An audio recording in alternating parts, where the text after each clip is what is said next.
የጽናት ድራማ ዛሬ ይለቀቃል። ቤተሰቦቼ ግን ደግሞ አሁን ላይ በጣም ተጨንቅ ያለው ቪዲዮውን ስለቆ እስከማየው ቸኩያለሁ። ምሩ ምን ሆነች? ሞተች ወይንስ ደግሞ የልብ ህመሙ ባሰባት? ምን ተፈጠረ የሚለውን በጣም ነው ማወቅ የፈለኩት። ግን ደግሞ በዚሁ አጋጣሚ ግን ከታመመች በዚሁ አጋጣሚ የናሁን ቤተሰቦች ምን እንደሆነች ያውቃሉ ብዬ አስባለሁ። እነሱ ሳይነግሯቸው የተፈጠረውን ነገር እነሱ በራሳቸው መንገድ ያውቃሉ ብዬ አስባለሁ። ቤተሰብ ይሄን ነገር እነሱ እንደውም እየተጨነቁ ነው መቼ እንንገራቸው እያሉ ማለት ነው። ይሄንን ደግሞ እንግዲህ ህመሙ ካለ ታማለች ከተባለ እናቲቱ መታ ትጠይቃለች። ያለውን ነገር ቢነግሯቸው በጣም ነበር ደስ የሚለኝ ማለት ነው። ምክንያቱም እነሱም ከስጋትና ከጭንቀት ይወጣሉ። ሰላም ሰላም፣ ውድ የተከበራችሁ የቻናሌ ቤተሰቦች እንዴት ናችሁ? ከኔ ጋር ሁሉ ሰላም ነው። ሰላማችሁ ይብዛልኝ ባላችሁበት ውድ ቤተሰቦቼ። ለቻናሌ አዲስ ከሆናችሁ ሰብስክራይብ አድርጋችሁ ቤተሰቡ ነው፣ ያልሆናችሁም እንደዛው ማለት ነው ቤተሰቦቼ። እና ዛሬ የጽናት ድራማ ይለቀቃል ማለት ነው ቤተሰቦቼ። እኔ ለማየት ጓጉቻለሁ። ምክንያቱም በተለይ ይህን ሰሞን ጽናት ወፈር ብላብኛለች። የናሆሜ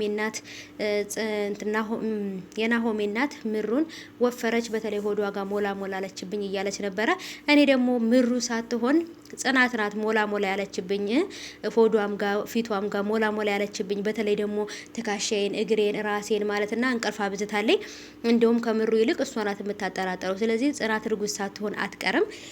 ይሄ እኔ ግምት ነው። የእናንተን ግምት እስኪ ደግሞ ኮሜንት ላይ አስቀምጡልኝ ማለት ነው ቤተሰቦቼ። እውነት ለመናገር እኔ እንጃ ብቻ በጣም ከባድ ነው።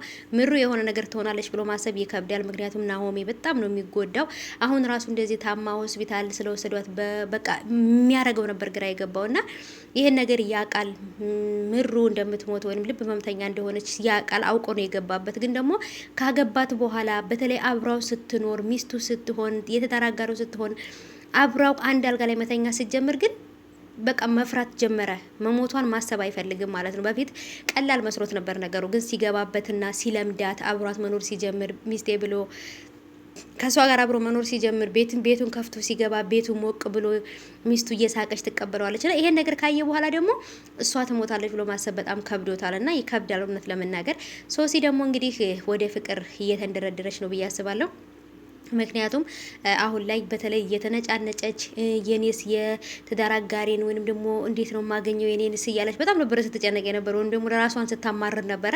እስከ መቼ ነው ብቸኝነት ምናምን እያለች ግን ደግሞ በእነሱ ደግሞ አይታ እነሱም እየመከሯት ስለሆነ ይሄንን ጥላቻዋን ትታ ወደ ፍቅር ትገባለች ብዬ አስባለሁ። ምክንያቱም በነገራችን ላይ ክብሮም ራሱ በጣም መልካም ሰው ነው ብዬ አስባለሁ። ለእሷ ደግሞ በጣም ይገባታል። ምክንያቱም እሱም በጣም መልካም ነው፣ እሷም በጣም መልካም ናት፣ ይመጣጠናሉና ክብሮም እና እሷ አንድ ላይ ቢሆኑ በጣም ደስ ይለኛል። እሷ ነበረች እሷ ብቻ ናት አሁን ሲንግል ሁና እየሄደች ፍቅራቸውን እየበጠበጠች አስቸግራናለች። እና ስለዚህ እሷንም ወደዛ አጋብተን መገላገል አለብን ከክብሮም ጋር ማለት ነው ቤተሰቦቼ። እናንተስ ምን ታስባላችሁ? እስኪ የእናንተን ሀሳብ ደግሞ ኮሜንት ላይ አስቀምጡልኝ እላችኋለሁ ቤተሰቦቼ። ምክንያቱም ክብሮም እና እሷ መጋባት አለባቸው።